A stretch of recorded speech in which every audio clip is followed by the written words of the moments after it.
Welcome to another episode of Power Core Productions and Podcastings. I am your host, Javon Harrington, back to hit you with another video. And today we're going to be doing What If Deku Was a Power Ranger? Heroes of the Morphing Grid, Part 4. And as always, I want to say thank you to everyone that supports Power Core Productions and Podcastings. We cannot do it without you. You make the channel grow, you make the core grow, and I am looking forward to the growth that this channel is experiencing. We're growing more and more each and every day. We're close to 650 subscribers. We're close to the 700 goal mark as we are on the road to 1K and beyond. I am looking forward to this. The growth has been amazing. The feedback is amazing. I'm truly loving everything that this channel is doing and becoming. I am truly looking forward to everything that is to come now and in the future as always. Also, don't forget to check out the What If concept trailer that is out on the channel now. That's just a little something to get you guys just a little preview of everything that I want to bring to this channel in 2021 and 2022 respectively. Check that video out. Pick what concept trailer that you like the most, which one you want to see on the channel. We've got a lot of different titles, a lot of different categories, a lot of different things to get into. And you know, going into 2022, I don't just want to do, you know, anime and fandoms. I also want to do other type of what ifs as well. I want to do what ifs involving fandoms like Star Wars, Fast and the Furious, and you know, other type of branch offs and things of that nature. Maybe even the Marvel Cinematic Universe, the DCEU. I have a video for that where I want to create my own version of the DCEU as well. So I hope you guys will enjoy that when and if that project gets into production as well. But anyway, we're going to get into this video. This is going to be part 4 of What If Deku Was a Power Ranger? Heroes of the Morphing Grid. So sit back, relax, and enjoy the show. Although the sports festival crisis was mainly averted and there were no real casualties, this did spark, however, a lot of concern from the public when it came to the heroes and many of the students' safety. Some were even going around wondering what those strange powers were that the children were able to use, referring to Bakugo, Deku, and Todoroki and their morphers. The school, however, was able to keep a low profile on everything, but they weren't sure for how much longer. It seemed as though Lord Draken were making moves by the day, and sooner or later, his true forces were going to arrive to their universe, and it would only be but a matter of time, and they had to be prepared for what was to come. Alpha remarking that it was a good idea to get the Rangers well prepared and trained so that they could face any crisis that might come to them. All Might and Aizawa also agreeing, as they would take this into consideration as the students would be preparing for their interim work studies. Now, while not every student was able to perform well in the sports festival, many of them did get offers for hero internships. Among the many that got the most would be Bakugo, Deku, and Todoroki. However, they would have a special intern during their week, as Aizawa would pull the 3 boys aside once class was over, usually something that they had come to expect. Todoroki more so now learning of the secrets of the Power Ranger powers from both Deku and Bakugo. While it was all a little too much to believe, once you see a villain from another dimension coming to attack you and your fellow students, it's not really a whole lot that you can disbelieve at that point.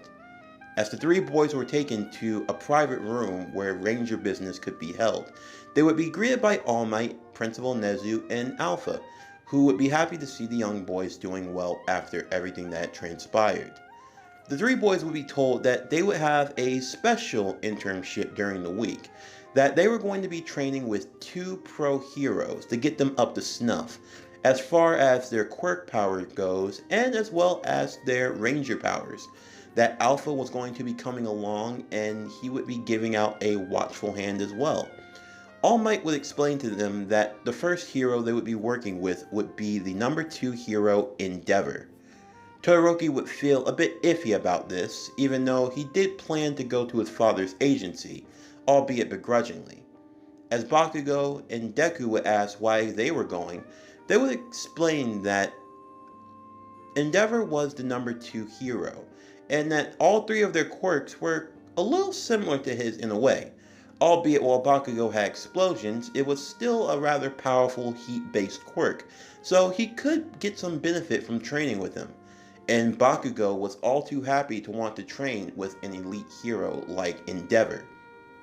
And also, on the other hand, All Might would have his own teacher attending as well to help train the boys and see whatever areas they might be lacking in.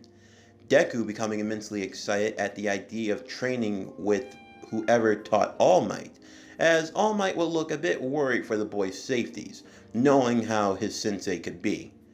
They would be told the location of their work studies and what to pack and to bring with them, stating that they would be bringing their hero costumes as well as their morphers, each one being issued a special dino buckler that would be attached to all of their hero costumes, where they could place their morpher for storage when they went out into the field. They would also be given a special license, allowing them to use their powers if need be, simply because they never knew when an attack might come, and even if still they had to face danger, they had to do so the right way. So all three boys would have an interim license, allowing them to technically do hero work, so they would all be safe and well within the rules. Meanwhile, another student in Class 1A was going through a rather tumultuous time in his own right. The student in Class Rep, Kenya Ida, was dealing with a rather personal family matter. His older brother, the hero known as Ingenium, had been attacked by the hero killer Stain and was left in critical injury in the hospital, and it was most likely that his days as a hero were probably over. While Ida put on a brave face for everyone else, right now, the only thing on his mind truly was vengeance, and he would gain his vengeance by any means necessary. As the students would all part and bid each other farewell, the three young rangers would soon be escorted to Endeavor's private hero agency, where they would come face to face with the number 2 hero. He would have been briefed on the situation as far as the Power Ranger powers goes, so he could be in the loop and know what to look out for.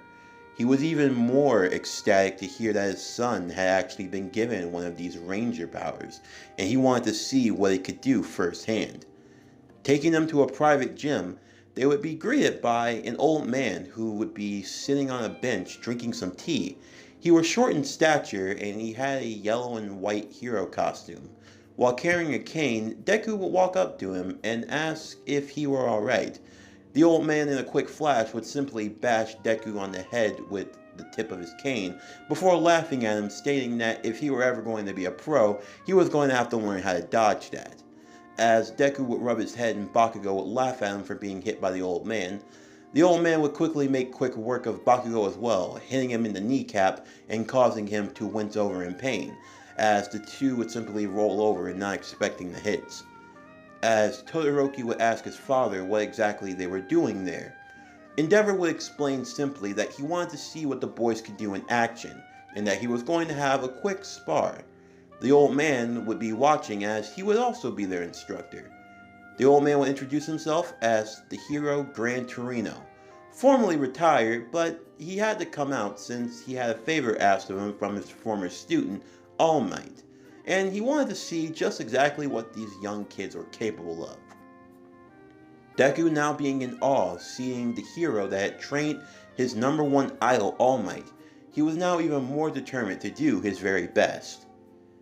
As Endeavor would tell the boys to get suited up and get ready, the three would put on their hero costumes before equipping their morphers, standing side by side as they would stand across from the number 2 hero, Endeavor. He would tell them that at the ready, they could come at him at any time, and the three would do so, pulling out their morphers in unison and preparing, as the yell of Dragonzord, Mastodon, and Tyrannosaurus would echo from the training halls. And in 3 distinct glows, the Black Ranger, the Green Ranger, and the Red Ranger would each be ready to take stage. Bakugo equipping his grenade gauntlets along with his morphing suit, he would be the first to lead the charge, both Deku and Todoroki yelling at him to not be so reckless. But Deku would have only his words fall on deaf ears, as Bakugo would jump up instantly, trying to stun the number 2 hero, who would effortlessly push away at Bakugo's attack, sending him flying back to the other side of the wall. As Deku and Todoroki looked at one another, they would then encircle the number 2 hero, Deku to the left and Todoroki to the right, as they would emit their flames respectively, Deku with his green flames and Todoroki with his red. Endeavor would remark that he were happy to see his son finally breaking away from his bad habits and was now actually using his quirk to its fullest potential. However, Todoroki would simply ignore his father, as he would send a torrent of ice instead of flame, catching Endeavor off guard only for a brief moment, as he expected his son to go full out with a fiery attack. However, he would effortlessly swat away the ice with his own flame, as Deku would send out 2 green fireballs of his own, Endeavor creating a wall of fire to block away the assault. The 2 Rangers would try to develop some form of chemistry with one another, as they tried their best to fight through Endeavor's defenses. However, it would prove to be futile, as Endeavor would simply blow them away effortlessly. Bakugo eventually getting back up as well and joining into the fray. It eventually became a 3-on-1 free-for-all, the boys not really working in coordination with one another, as they tried their best to use whatever attacks they could to gain the advantage. Eventually they decided they would have no choice but to use their weapons, Endeavor even encouraging it, stating that if they were going to have any chance of victory, they needed to go all out. Deku would pull out his dragon dagger, Bakugo would switch from his gauntlets to his power sword, and Todoroki would see that he actually had a power axe, which could actually convert into a gun. The others being shocked, as they had no idea that Todoroki's weapon could actually do that, and the 3 would launch their assaults once again.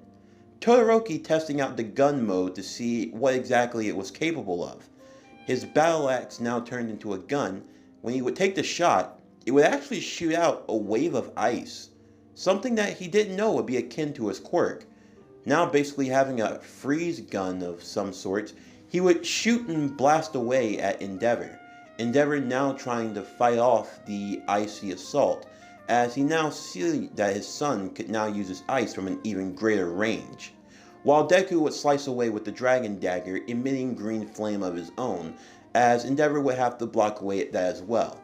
And Bakugo's power sword would create a great explosion every time it hit a target, Endeavor nearly ducking as the blade would hit the ground, as an explosion would occur on impact. As Gran Torino would look at the boys' weapons and actions, he would start to see now just what the Royal Robot meant, remarking that their quirks and whatever this morphing power was were starting to converge into one. It would be even more evident when Todoroki would switch from gun mode to axe mode, and with the swing of his axe, flames would come out instead, remarking that their quirks and their ranger powers were starting to come together of sorts to create something entirely new. Deku and his dragon dagger would emit green flame, and Bakugo's power sword could create explosions, thus seeing how they were morphing into one. After an extensive fight, however, the 3 boys would eventually be defeated and would be forced to power down from exhaustion, as they would all lay on the floor in both sweat, bumps and bruises, and even burns, as Endeavor had felt that they had gotten a good workout. He would ask the old man if he had seen anything of potential in them, and Gran Torino would remark that he indeed had, and he believed he had come up with a solution for how to best train the 3 young rangers. While Alpha would watch from a distance, recording the information in his databanks to get a better understanding of how their powers worked, as well as any other information that he might need, as he would send it back to Mr. Aizawa, who would be doing some personal training of his own, getting updates on his phone whenever needed from Alpha and the others. Meanwhile, in a secret lair, Shigaraki was now working on his latest new play toy. Whatever this gray monstrosity was, it couldn't really speak, and it seemed to be made out of clay or some sort of putty. He spent hours working with Kurogiri, dissecting and looking through its DNA, trying to find if there were any uses for it. They would soon find that the clay substance was rather durable and could tank a lot of attacks. Taking what they could from the clay-like monster, they had developed instead different type of swords and blades. When they had been created, the blades were damn near indestructible and well durable. They could slice through even the thickest of materials and could tank a lot of other attacks. In fact, when Shigaraki tried to decay the blade wouldn't actually decay at all. Whatever this substance was, it was something new and something they could tap into. Maybe not in terms of making an army, but mass-producing powerful hero-killing weapons? Now that was something they could get behind. As they would hear a knock on the door, Kurogiri would open it, revealing the hero killer Stain, who had been called to this secret rendezvous as Shigaraki wanted to have a chance to speak about teaming up with the hero killer, explaining his own ambitions of wanting to get rid of the symbol of peace. However, the conversation would not last very long, as Stain would make it very clear he only wanted to kill false heroes, and that if he came face to face with All Might, that was a true hero he would gladly fall against. With Shigaraki taking that and being a little more than insulted, he would instead offer Stain something that he thought could change his mind, telling him that it would be a parting gift, and that if he liked it, maybe they could renegotiate. Stain would be puzzled as he would be given a new sword. It would be different from most others. It would only be a blade of about 4 feet. It would be simple, and it felt rather heavy but durable at the same time. As he would swing around the blade, Shigaraki would explain that that blade was damn near indestructible, and that more could soon be on the way. He called it the Hero Killer's Blade. Something like that, he could take out any host of heroes, maybe even someone as powerful as Endeavor. Stain would now have his full attention, as he liked the idea of having a hero killer blade. He would ask Shigaraki what exactly it would cost, and Shigaraki simply said that he wanted to have the opportunity to have another conversation, if possible. Stain would agree, taking the sword as a gift before leaving, as there were still more false heroes to kill. As the days went on, the 3 boys would be given their special training from Gran Torino, who would have looked through and seen the flaws in all of their fighting styles. First, when it came to Bakugo, he was a hothead who charged into things without any focus. He had no real form of discipline. He was basically raw, unfiltered talent. With all of that raw power, he needed finesse to go with it, and as such, his training would be precise target practice. He would be given targets to hit, but not only would he have to hit those targets, but he would have to hit them in a way to where he only hit his assigned target and not the surrounding area, controlling his explosions. If he could do that, then he could greatly amplify his attack. Next would come Todoroki. Todoroki seemed to have an unbalance to him. He would use his ice 1 minute and then his flame the next, but they were never coordinated. He just seemed to switch back and forth on a whim. So rather, they would be training Todoroki to learn about which situations would require which focus, allowing him to have more of a balanced view of his quirk. Of course, he saw them as 2 separate quirks, but he needed to see them as one quirk. Not 2 quirks, but simply one. If he could view it that way, then it could make him far more stronger. His practice?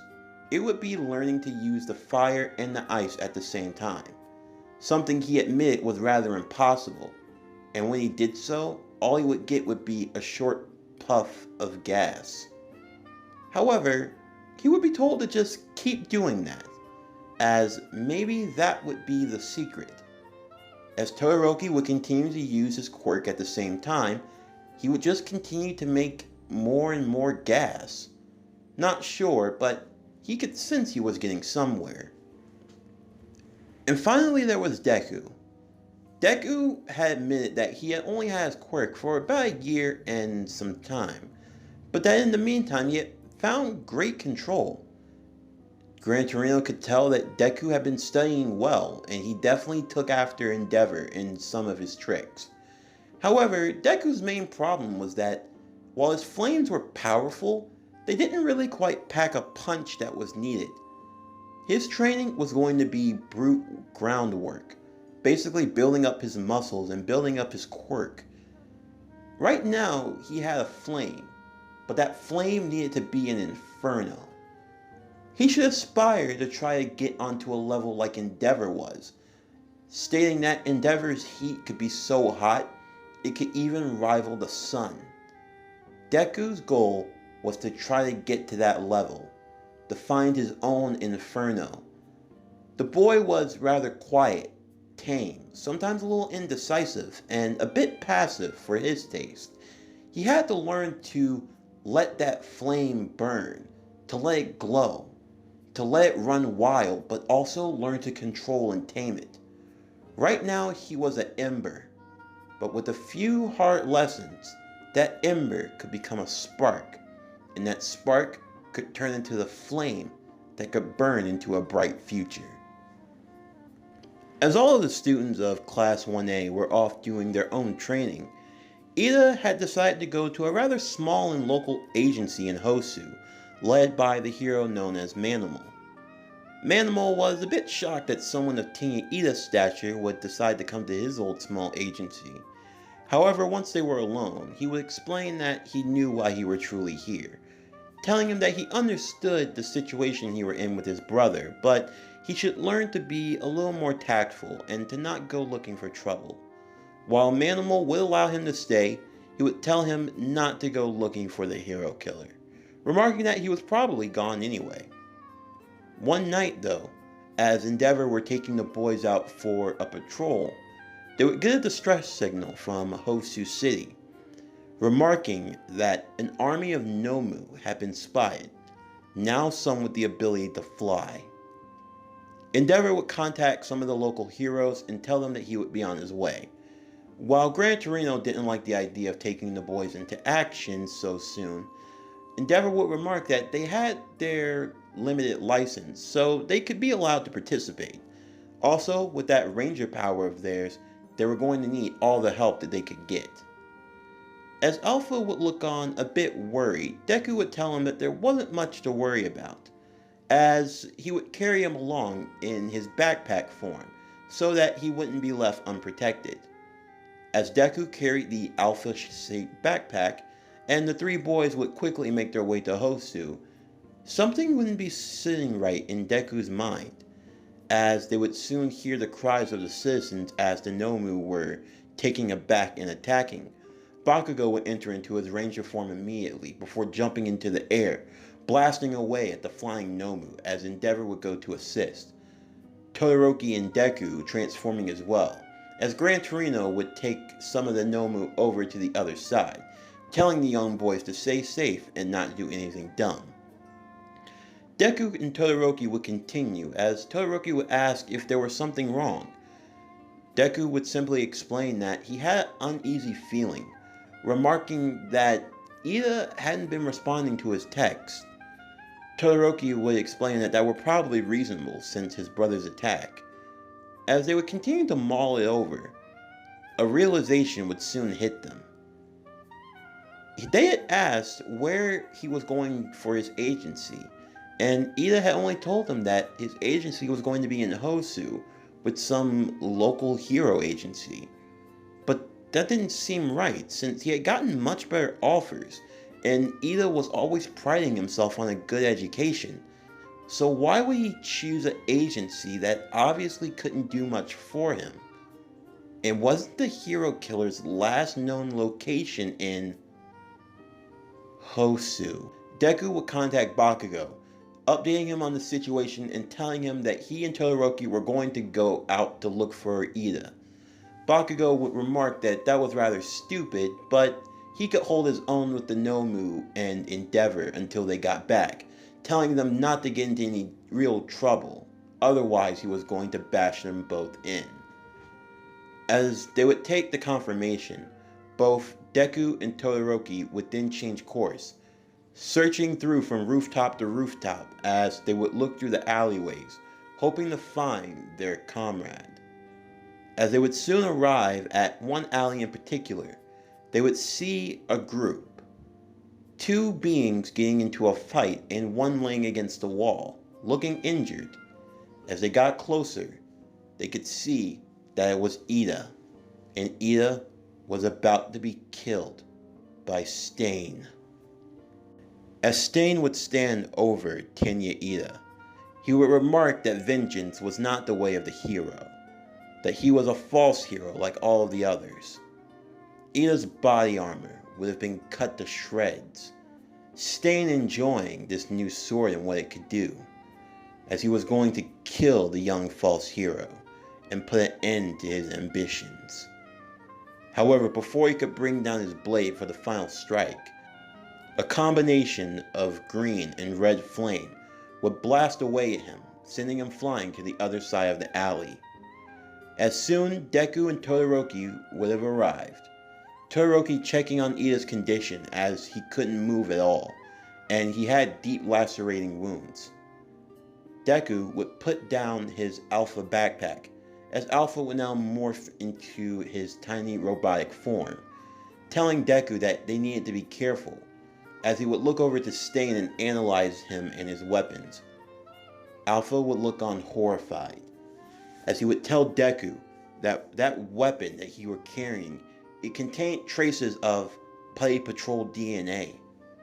As Deku would ask where exactly he got that sword from, Stain would remark he got it from a business partner of sorts, although nothing was confirmed yet.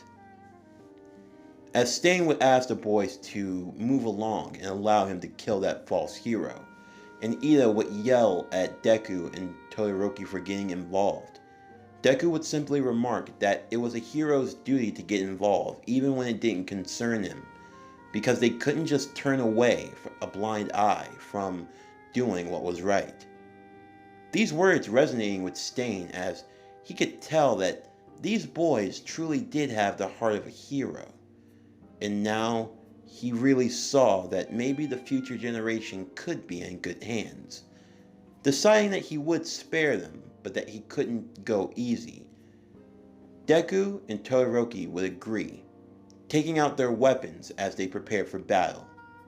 Deku going into the forefront, dragon dagger in hand, as he would collide with Stain's newly imbued hero killer blade. The two slashing and attacking at one another as they moved, a blur of dark red and a blur of green throughout the alleyway, while Todoroki would check on the injured hero and Ida, propping them up somewhere and allowing them to stay safe, as he would create a defense with his ice and attack where he could with his flames as well, as Stain would take on the two rangers in a 2v1 attack. As Deku would get a few shots in, he would be careless at times, and Stain would be able to slash at him, his blade actually being able to cut through the suit, just enough so that it could pierce his skin, causing some blood to show, before the suit would repair itself. That slash was all that he needed, as he would lick the blood, and Deku would fall to the ground, unable to move. Ida would then remark to them that he licked the blood in order to paralyze his victims. Todoroki realizing that Ida were still paralyzed.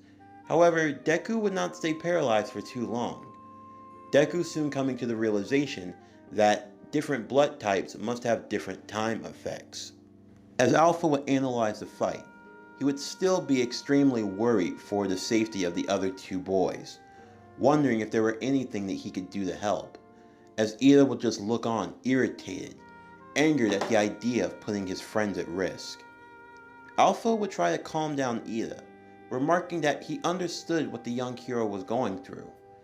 Ida would ask the young robot what exactly could he possibly know about going through what he was going through, as Alpha with a heavy sigh would remark that he had seen his friends be killed. Ida would be taken aback by these words, as Alpha would go on to explain that he had lost all of his friends. Everyone that he had ever known from his timeline had been slaughtered and killed. All of the Rangers, Zordon, Ninjor, the people of his Earth were enslaved to a tyrannical ruler who had no qualms with killing heroes. So he did understand where Ida was coming from. And even for a robot, the fact that he could feel something like rage, something that shouldn't even be possible, showed how deep his emotions ran. Ida would be taken aback by this, as he had no idea that this young machine had been through so much. However, Alpha would remark that Ida's wounds weren't going to heal very well anytime soon, especially with the injury to his right shoulder, as well as the deep gashes and cuts that he had received. However, there was one way that he could potentially be healed, but he was going to have to learn to put away his anger and his vengeance, and use it in a righteous way, to truly be the hero that he and the others knew he could be. Ida swore that he would be that hero. And with that, Alpha would reveal his secret compartment and would hand out to Ida a morpher.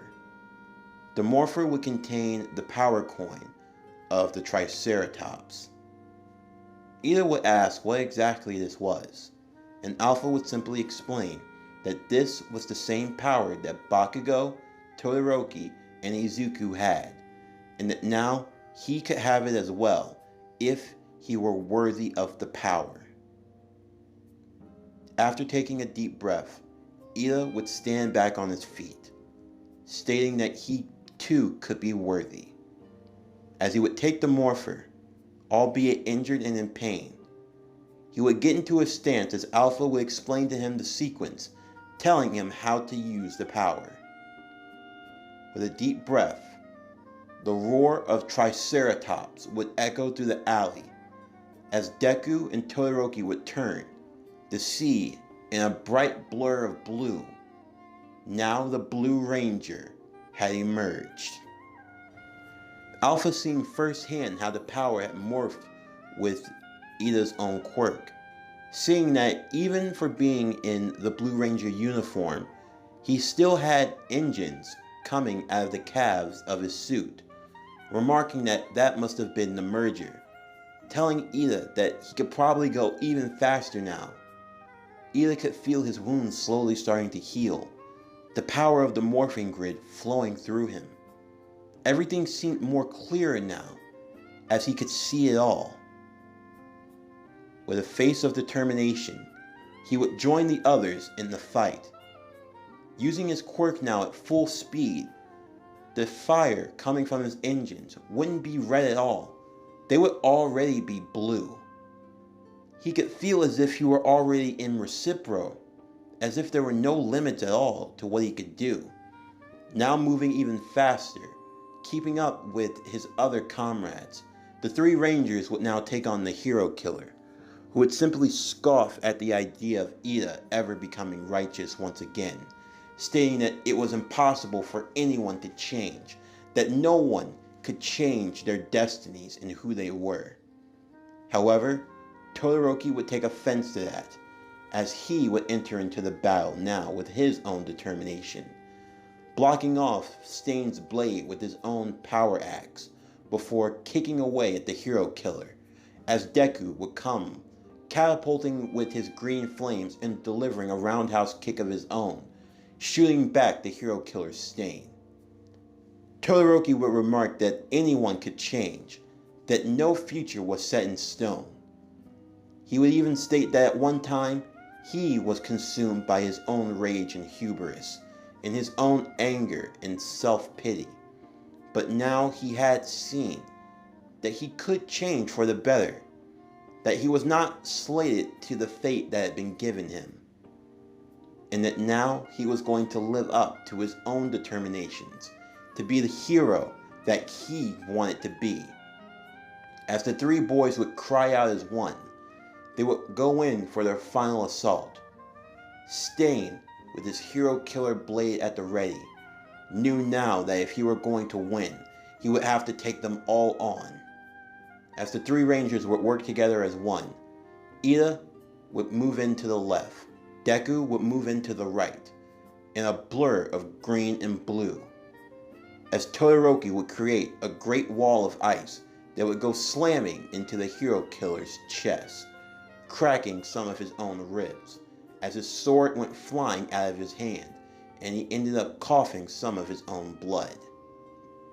With the hero killer in the air, Ida would go into reciprocal burst, the blue flames in his calves now growing even brighter until they were almost a blinding white.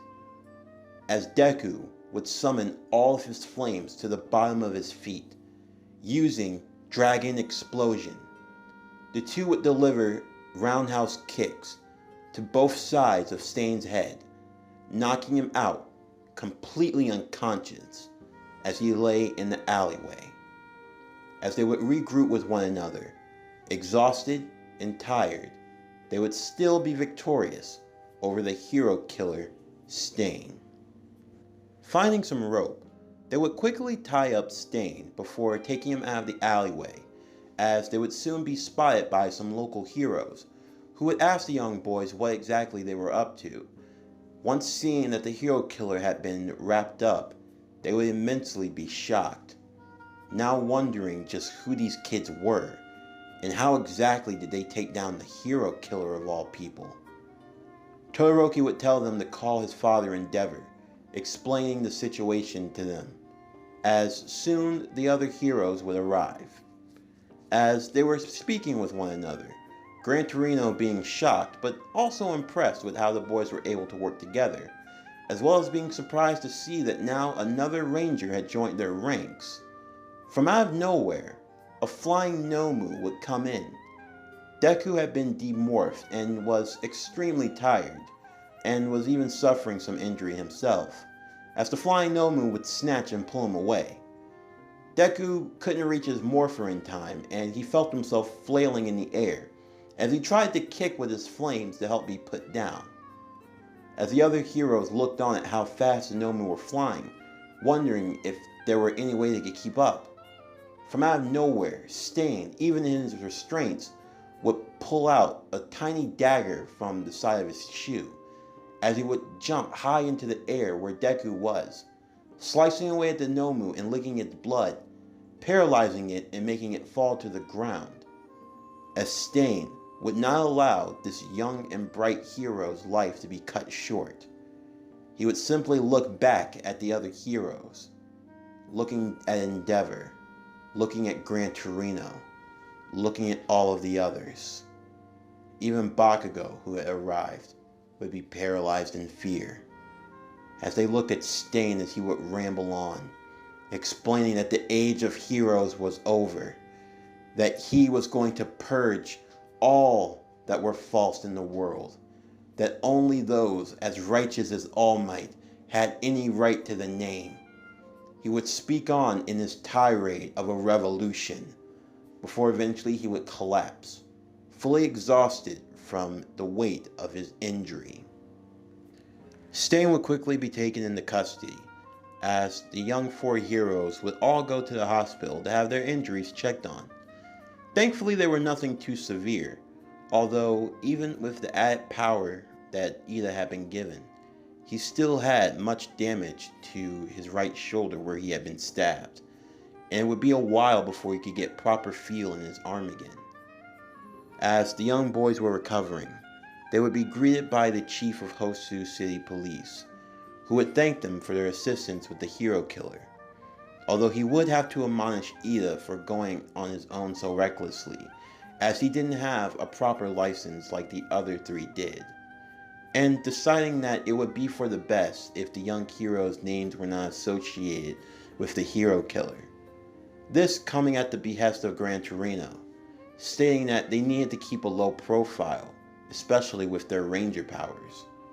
Deciding that even though they wouldn't get the credit, they would still be remembered for what they had done, and that Endeavor would simply take the credit for the victory. That way they would keep anyone off of their trail. And also, whatever this sword was that Stain had been using, it was going to be locked away personally and be analyzed to see just how on earth it worked the way that it did. Alpha now being immensely worried because that sword contained DNA from a Putty Patrol member, remarking that if someone had actually created that, then it meant that all of the putties from the USJ hadn't been killed. And in fact, this League of Villains, or whoever they were, had somehow gotten their hands on one of the Putty Patrolmen. And if they were able to deduce its abilities and what it could do, there was no telling what they could make. This left many of the heroes extremely worried. But still though, they would try to look on the bright side, remarking that in the meantime, they would merely just have to stay prepared and be on alert for anything that was to come. As the boys would all be discharged from the hospital, they would head back to resume their internships. Although there were only 2 days left, so there wasn't really much else to do, except some light training and going over the lessons they had been taught, before eventually Class 1A would all return back to campus. The 4 boys now walking together in solidarity, now knowing of the ever-growing threats around them. Ida would be brought up to speed with the situation of the other Rangers, being told of Lord Draken and his potential threat to the universe and the multiverse as a whole. While this was a lot to take in, Ida would be more than happy to aid in this heroic conquest of sorts, knowing that if he could help out in any way and help save other people's lives, then that was more than enough for him.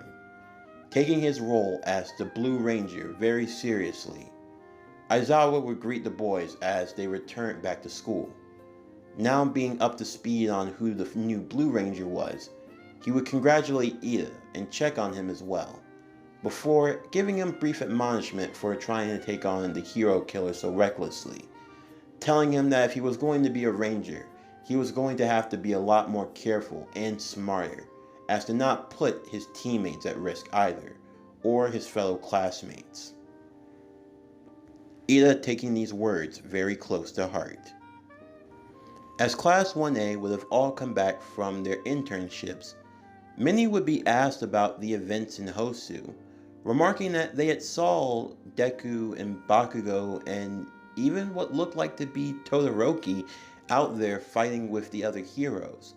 They would also remark that it must have been pretty cool that Endeavor had actually met and took down the hero killer. None of the boys wanting to correct their fellow students on the fact that they were the ones who had taken down the hero killer Stain. Although Bakugo would be pretty jealous of the fact that he hadn't been called in to help fight, remarking that if he had been there from the beginning, then there wouldn't have even been a need to give Four Eyes a morpher in the first place, because one shot from his exploding sword and he would have sent the hero killer flying. As Todoroki would simply roll his eyes at that comment, and Deku would simply try to calm down his explosive comrade, telling him that his assistance would have been greatly appreciated. The 4 boys would now look on, knowing now that day by day their ranks grew even stronger. There were still more Rangers to be recruited, as the powers of the Pterodactyl, the Saber-toothed Tiger, and the White Tiger still needed hosts and needed to be claimed.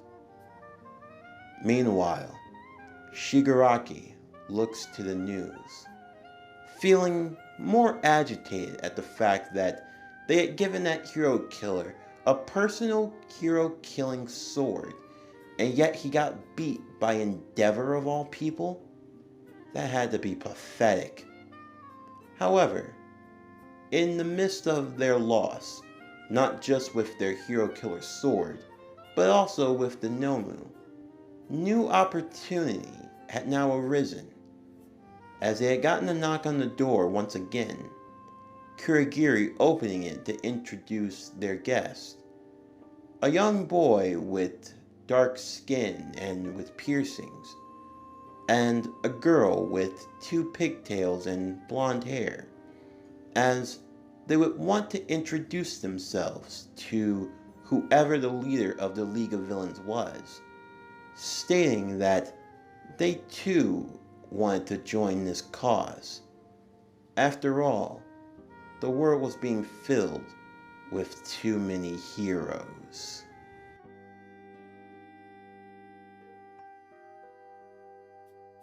And that's where we're going to wrap up the end of today's video for What If Deku Was a Power Ranger? Heroes of the Morphing Grid Part 4. Stay tuned for tomorrow's uploads. First in the morning is going to be What If Yamato Was the Captain of Team 7 Part 3, followed by What If Deku Was a Power Ranger? Heroes of the Morphing Grid Part 5, and that is going to come out later on in the evening because the My Hero Academia movie 2 Heroes is going to be pulled into this storyline as well, and that's going to come out Saturday. Also, continue to vote for who you want to see get the powers of the White Ranger. Basically, the running in the race is between Melissa, respectively, and between Shinzo. So whichever one you pick, whoever ends up getting those votes between today and tomorrow's video, that's going to be the one that gets the power going forward in the series. So continue to vote. Those votes matter and those votes count. But anyway, that's going to do it for the end of this video. Until next time, I'm Javon Harrington with Power Core Productions and Podcastings, signing off.